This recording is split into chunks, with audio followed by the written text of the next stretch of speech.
મારી રજૂઆત છે આ ભયંકર ભ્રષ્ટાચારને પત્રકારો જે અત્યારે બિરદાવું છું હું તમને બધાને, કારણ કે અત્યાર સુધી અનેક રજૂઆતો લોકોએ કરી પણ કોઈનું સાંભળવામાં નથી આવ્યું અને કોઈનું માનવામાં પણ નથી આવ્યું. આ ભ્રષ્ટાચારને તમે આ વખતે નીતિમત્તાથી પબ્લિક સુધી પહોંચાડો છો. તમે આ ભ્રષ્ટાચારની વિરુદ્ધના દરેક સૈનિકો છો અને એટલો બધો ભ્રષ્ટાચાર આ ન્યૂ રાજકોટની અંદર અને આ સમગ્ર રાજકોટમાં થયેલો છે કે જેના અનેક પુરાવાઓ સાથે અમે રજૂઆત કરી છે. આ પુરાવાઓનો નાશ કરી દેવામાં આવે છે. મારી આપવીતી એ છે કે મારી બાજુમાં 96 વારના મકાનની અંદર 2 બેડ હોલ કિચનના 5 માળના ફ્લેટ બની ગયા છે. 25નો રોડ છે, પ્લોટનું મોઢું 25નું છે, જેની માન્યતા મળે નહીં. જો ખરેખર ફ્લેટ બનેલા હોય અને એની માન્યતા મળે તો દરેક ફ્લેટની અંદર એક્ઝિટ અને એન્ટ્રી એ રીતનું બાંધકામ હોવું જોઈએ. આપ તમામ પત્રકારોને આ વિસ્તારના ટીપીઓ ઉપર હું આક્ષેપ કરું છું અને અનેકવાર મેં ભૂતપૂર્વ ટીપીઓ, અત્યારના ટીપીઓ નહીં જેને ભૂતપૂર્વ કરી નાખ્યા આપ સૌની રજૂઆતથી એની ઉપર હું આક્ષેપ કરું છું. સાગઠિયા સાહેબ છે અને વહીવટ તો કેટલાય કર્યા હોય એવા નજર સમક્ષ આવે છે ભાઈ. અત્યારે તમને કઈ રીતના હેરાન કર્યા? મારા માતા પિતા 80 વર્ષના સિનિયર સિટીઝન છે. તેમને ગુજરાત ગૌરવ પુરસ્કાર નાટ્ય ક્ષેત્રે મળેલો છે. રાષ્ટ્રપતિ ભવનમાં બોલાવી એમનું રાષ્ટ્રપતિના હાથે સન્માન થયેલું છે.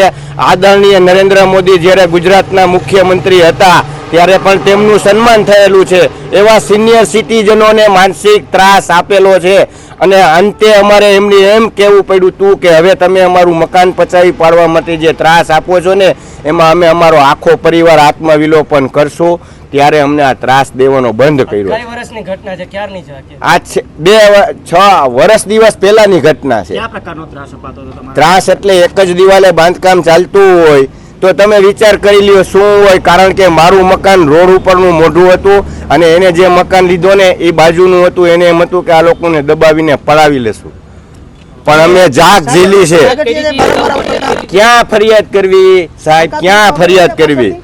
કોને ફરિયાદ કરવી? આજે એટલા માટે હિંમત આવી કે આ 42 જણા નિર્દોષ મરી ગયા ને તો આના કરતા આપણે પણ આમાં હોમાઈ ગયા હોત ને સારું હતું. આ આટલો ભ્રષ્ટાચાર ચાલે છે. પાછળની શેરીમાં ભાનુબેન બાબરિયા રહે છે, એની બિલકુલ બાજુમાં અત્યારે 300 વારમાં બાંધકામ ચાલે. આ અનામિકા સોસાયટીનો કાયદેસરનો નિયમ છે માત્ર 100 વાર જગ્યા આપવી. આ માણસે કઈ રીતના 300 વાર જગ્યા ભેગી કરી? આ પણ એક સવાલ છે. અને આને વચેટિયાને પકડો ભાઈ, વચેટિયા ઉપર એફઆઈઆર કરો. કોઈ અધિકારી, કોઈ નેતા ડાયરેક્ટ પૈસા નથી લેતા. વચેટિયાઓ ઉપર એફઆઈઆર કરાવો અને આના મોબાઈલ નંબરની ડિટેલ કઢાવી અને આના વચેટિયાઓને પકડો. આજની તારીખમાં આ વિસ્તારમાં આમના વચેટિયાઓ કહેતા ફરે છે કે અમને કાંઈ નહીં થાય. તમે જોઈ લેજો, હજી અમને વિશ્વાસ નથી કે આમાં ન્યાય મળશે. ઘણા બધા છે સાહેબ. વચેટિયાનું નામ લઉં ને તો પછી મારે જીવવું મુશ્કેલ થઈ જાય. આ હિંમત કરીને આપું છું. તમે બધાય મને ભવિષ્યમાં મારા માતા પિતાને કાંઈ તકલીફ થાય ને તો તમે સાથે રહેજો. કેટલા વચેટિયા છે? ઘણા. આના એક વચેટિયા નું હોય, વોર્ડ વાઇઝ નિમેલા છે. જેમ પોલીસના બાતમીદાર હોય ને તેમ સાહેબ એની ઘરે સીસીટીવી કેમેરા છે. કઢાવો રેકોર્ડિંગ. આ એસીબી વાળા ને પીસીબી વાળા ને સીપીબી વાળા વાતું કરે છે એને ઉપાડ્યો એ ભેગું અહીંયા રેડ પડવી જોઈએ ને.